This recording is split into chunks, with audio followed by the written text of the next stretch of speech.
इयत्ता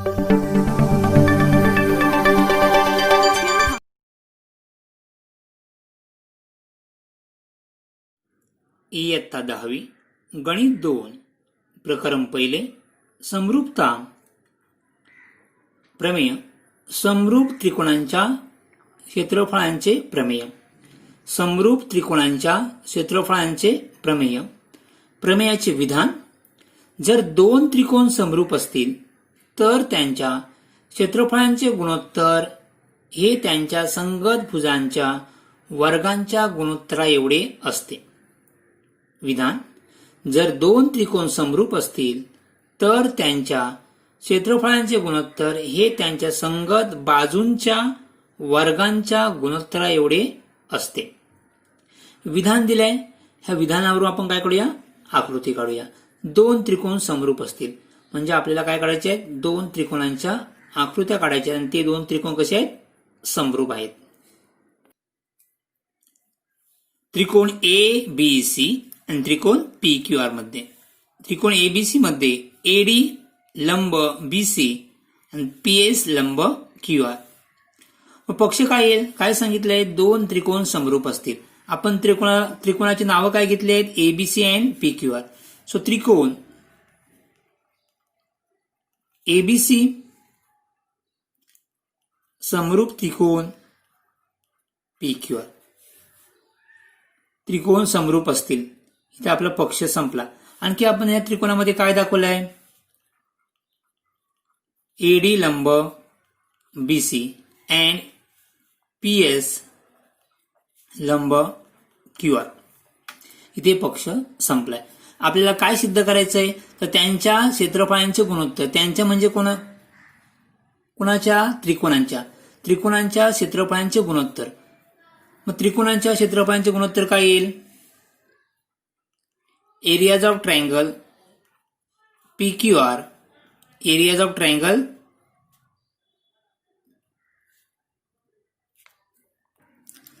areas of triangle ABC upon areas of triangle P Q R is equal to त्रिकोणांच्या क्षेत्रफळांचे गुणोत्तर. हे दोन त्रिकोणांच्या क्षेत्रफळांचे गुणोत्तर म्हणजेच काय, एरियाज ऑफ ट्रायंगल एबीसी छेद areas of triangle P Q R हे त्यांच्या संगत भुजांच्या वर्गांच्या गुणोत्तरा एवढे असते. संगत बाजू एबी छेद पी क्यू त्यांच्या वर्गांच्या म्हणजेच काय, एबी वर्ग छेद पी क्यू वर्ग, बीसी वर्ग छेद क्यू आर वर्ग, पी आर वर्ग छेद एसी वर्ग छेद पी आर वर्ग. हे आपलं काय साध्य आहे. आता आपल्याला काय करायचं आहे, हे सिद्ध करायचे. सो नेक्स्ट सिद्धता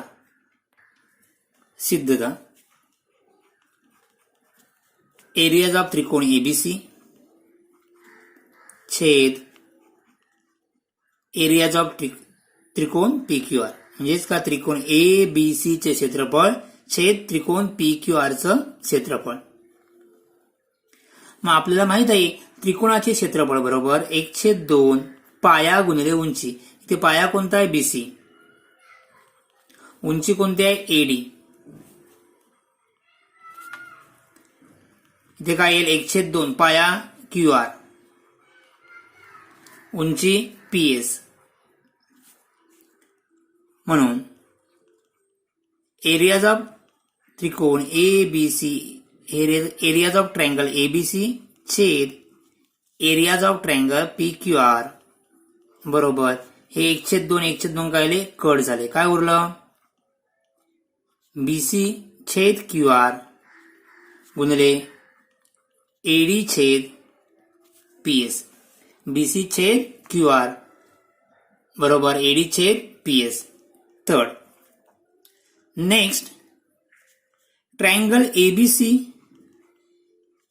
त्रिकोण एबीसी समरूप त्रिकोण पी क्यू आर.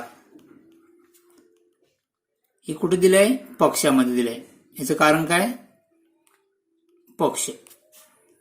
आता आपल्याला माहित आहे समरूप त्रिकोणांचे कोण कसे असतात, एकरूप असतात. म्हणजेच कोण ए एकरूप कोण पी, बी एकरूप कोण क्यू, सी एकरूप कोण आर. मी फक्त घेतोय बी एकरूप कोण क्यू, कारण समरूप त्रिकोणाचे संगत कोण, समरूप त्रिकोणाचे कोन कसे असतात? एकरूप असतात.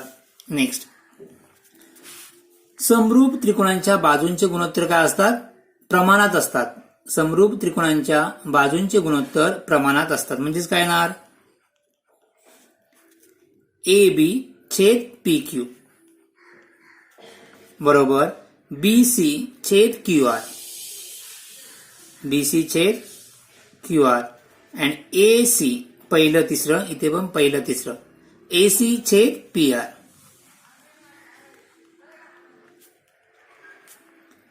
समरूप त्रिकोणाचे संगत भुजा म्हणा किंवा बाजू म्हणा, समरूप त्रिकोणाच्या संगत भुजा. नेक्स्ट,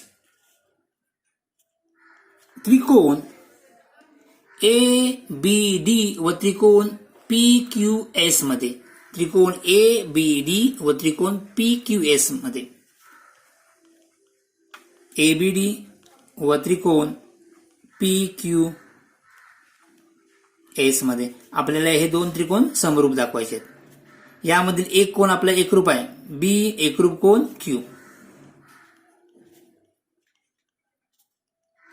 किती वरून? 4 वरून. नेक्स्ट, कोण ADB एकरूप कोण PSQ, ADB एकरूप कोण PSQ. किती मापाचे आहेत हे दोन्ही? 90. दोन्ही कोण 90 मापाचे आहेत. म्हणजे दोन्ही कोण काय असणार? एकरूप असतात, एकरूप आहेत. म्हणून कोण ADB एकरूप कोण PSQ प्रत्येकी 90 अंशाचे. आता या दोन त्रिकोणांमधील ह्या दोन कोणांच्या जोड्या काय? एकरूप आहेत. म्हणजेच हे त्रिकोण काय असणार? समरूप असतील. ABD समरूप त्रिकोण PQS. कोणती कसोटी? कोको समरूपता कसोटी किंवा कोको कसोटी. कोको समरूपता कसोटी किंवा कोको कसोटी. नेक्स्ट, हे समरूप झालेत. समरूप त्रिकोणाच्या बाजू काय असतात? प्रमाणात असतात. समरूप त्रिकोणाच्या बाजू प्रमाणात म्हणजेच काय? AB छेद PQ, AB छेद PQ बरोबर AD छेद PS, AD छेद PS. समरूप त्रिकोणाच्या संगत भुजा. नेक्स्ट, काय मिळालं? AB छेद PQ बरोबर AD छेद PS. पण AB छेद PQ, AB छेद PQ म्हणजेच काय? AB छेद PQ बरोबर BC छेद QR. दिसते इथे AB छेद PQ बरोबर BC छेद QR. मी AB छेद PQ ऐवजी काय घेतोय? BC छेद QR.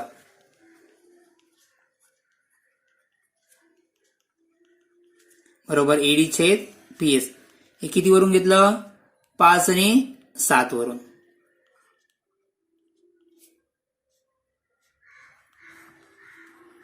हे कळलंय? हे AB छेद PQ बरोबर काय घेतलंय? BC छेद QR, कारण का दोन्ही गुणोत्तर सारखेच आहेत. नेक्स्ट,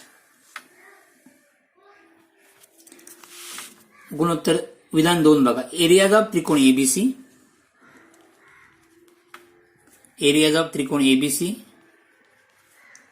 छेद एरियाज ऑफ त्रिकोण PQR. बरोबर काय घेतलं होते आपण इथे? BC छेद QR गुणिले AD छेद PR. मी BC छेद QR लिहितोय.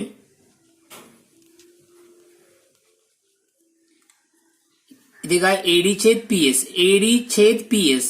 परंतु AD छेद PS बरोबर काय? BC छेद QR. AD छेद PC ऐवजी मी काय घेणार आहे? BC छेद QR. बघा इथे AD छेद PS बरोबर BC छेद QR. कळलं? AD छेद PS ऐवजी मी काय घेतलंय? BC छेद QR, BC छेद QR. आता आपल्याला काय मिळालं इथे?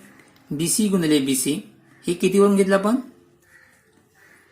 2 आणि 8 वरून.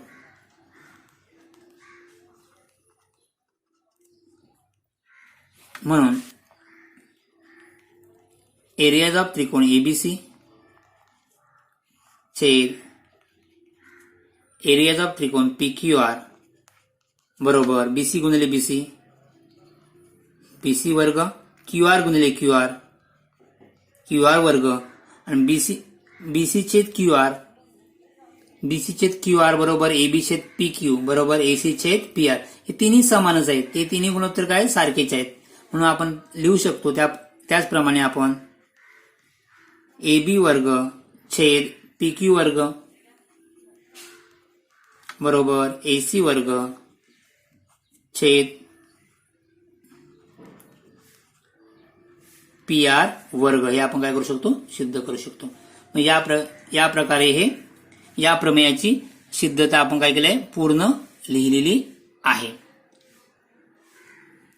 विधान आकृती विधान तुम्हाला परीक्षेमध्ये दिलं जातं तरी सुद्धा विधान पाठ करून ठेवा.